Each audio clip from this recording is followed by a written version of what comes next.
So I was ready to label the episode title Poetic Justice as soon as that bastard fell out the window. When I see the unfortunate realization that he survived his fall, I was like, okay, what the hell am I gonna call this episode? And then he gets stomped on and killed by the beast that he releases. Talk about poetic justice. This man deserved no less. If we were much later into the spring 2019 anime season, I would be willing to say this could be contender for best episode of the season.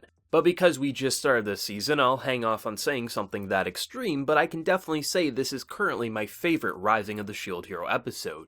This episode was stunning. The way this episode kicks off showing us Raphtalia's past, and just how quickly things truly do shift when a wave hits, it really is heartbreaking. Because these demi-humans had a village full of positivity and love, they're just talking about their love for the Shield Hero, really reinforcing that the Shield Hero probably was supposed to be summoned in a demi-human country. The demi-humans loved the Shield Hero. There was no way he was supposed to be summoned in the main capital. After this episode, I'm willing to put 100% money on that fact. And to just see their love, the transition was done so beautifully of just chaos. And I think that's what really reinforces why the heroes are so needed, because there's no way to plan. You know when the wave hits, but after the wave hits, there's nothing you can do. You can't travel as the enemies come. No, the enemies are just like that. And that's what's so terrifying about the waves, because for a village like them that had no hero, no knights to protect them, they got massacred, and most of the family members and just civilians of this demi-human village were killed. And when they tried to rise back up, because Raphtalia was just so positive, because she was raised by really good parents saying you have to smile, and when people are crying and things like that, you have to be the one to pick their spirits back up. So even after her parents are brutally killed, she still sees the opportunity to help those that aren't dead. It really reinforces Raphtalia's character in this moment, because she is such a positive and sweet girl, and you see what brought her down, because when you see knights riding up after a great disaster, you would think, oh, they're here to help us, to then know they were just going to be sold into slavery, essentially, for a man with a fetish to beat people who can't help themselves. And it's just horrible. It's horrible to see, but I think what Naofumi said in this episode was true.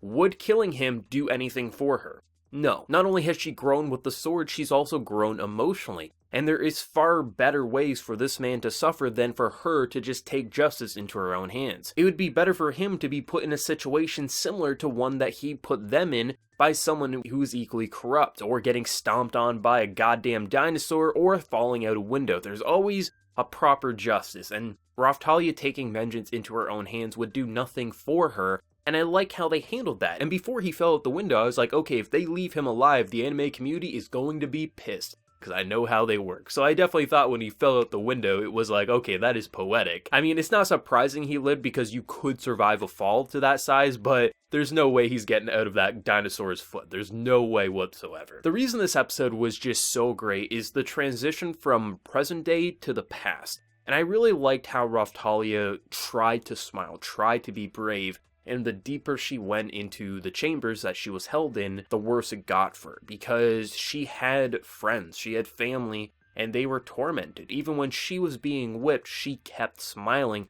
She wasn't going to give in to the monster's wishes. However, for her friend, she couldn't, because most people couldn't get whipped and hold a smile to their face. They would have tears and blood coming down their body. So I think it was just so heartbreaking, so emotional, so gripping, to see our Raphtalia in such a horrible situation, and to see her try to hold on to that positivity, to cling on to the hope that it could be okay, to then her just being sold off, to then obviously we know where she went because the Shield Hero picked her up from the slave merchant. I think it was just so tragic, it was so brutal, but it was also so beautiful because of what the Shield Hero really does for Raphtalia, because all their life they were just hoping that one day they would meet the Shield Hero. If bad things happened, the Shield Hero would be the one to save them, and now the Shield Hero is there. And you can understand the self-loathing Raphtalia has for herself, because for her, everything that she was trying, everything that she believed,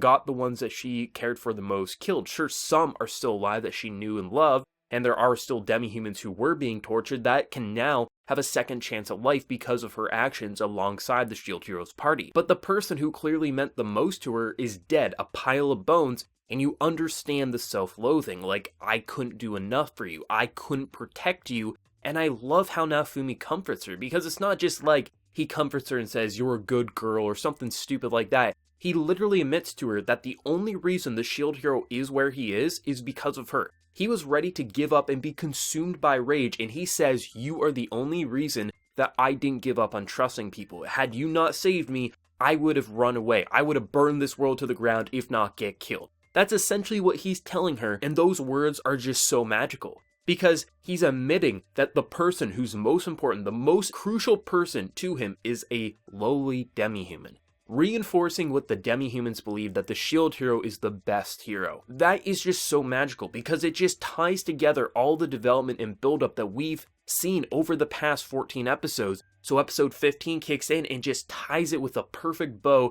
with a bit of glitter, to just kind of tie this package together to make it look so majestic. This episode was incredible. It had very little action. It was all emotion and raw development. Seeing the transition from past to present, really understanding where Raphtalia was, where she ended up, and where she started off, to see what made her into who she was, to why, if she was so positive in the past, what made her a terrified girl locked in a cage when Naofumi first met her. That's what I love about the shield hero, is how it's not just this isekai story with a bunch of heroes fighting a wave. When you really break down what makes this series special, it's two key factors. The first of which is the real and raw character development and growth that we see with this very small but important cast of characters. And the second is how the politics in this kingdom work. It is very believable. What happened in this situation, beating demi-humans, it is believable for this time period. Because when you have people in power, the soldiers will fall in line. Even if a king or a queen orders it, if you rule your own little village or your own small section of a kingdom,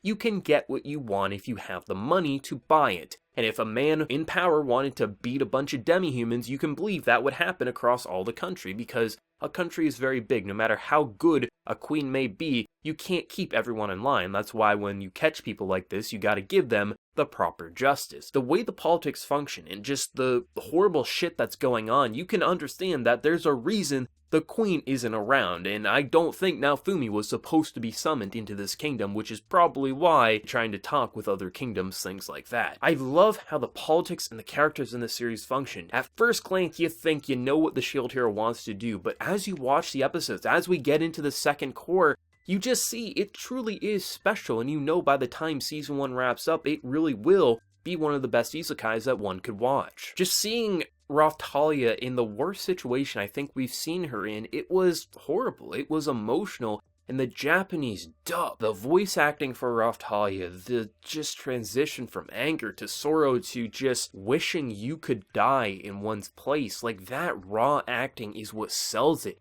And this OST, I don't understand. I've listened to this OST, I don't understand how each episode they can creep in new music to just bring out the vulnerable emotions. You're watching these characters break down and see the worst shit imaginable, and they pick the proper track to just tie the scene together. This is some of the best music I've heard in a fantasy series. It just works so flawlessly, and alongside that real voice acting, alongside the actual solid writing that actually brings out vulnerable emotions. You could remove the good voice acting, you could remove the music, and the writing still holds this series together as being pretty damn emotional in situations such as this. This was probably one of my most anticipated Rising of the Shield Hero episodes because I was so curious to see where they would go with this guy's fate, because I did expect that Raphtalia would save him, or at least spare him, but I was really curious what would be the end result for this guy's life. Would the queen punish him? Would there be someone else that would take the blow? Would Naofumi kill him in Raphtalia's place? And then you see him fall out a window, and then you see him get stomped by the goddamn monster he decided to release because he had nothing left to lose. That's what I love about the Shield Hero. There's always something unpredictable with this, but when you even take away the more fantasy design elements, the more isekai tropes that you're used to, it still is a great political series where a lot of shit's going down and you never really know where it truly wants to go by the end. I am just simply stunned by where the Rising of the Shield Hero started off because I was impressed with its unique direction, but to see how far this series has really grown over the months, it's awesome. It really is, and it's why people who typically wouldn't like series such as this are actually finding a lot of amusement and enjoyment out of a series like the Rising of the Shield Hero. I'm very curious for everyone who watched this week's episode, what did you feel about the raw emotion? Was this one of your favorite episodes like it was mine, or was there something that you thought it did a little weaker than you would have liked? This overall backstory / present day kind of kept transitioning, because I personally thought this was the best episode of the series, hands down. But hey, everyone has their opinions, so let me know yours down in that comment section below. And if you did enjoy this video, be sure to leave a like and hit that subscribe button if you happen to be new around here. So until next time, everyone, please take care and have a good one.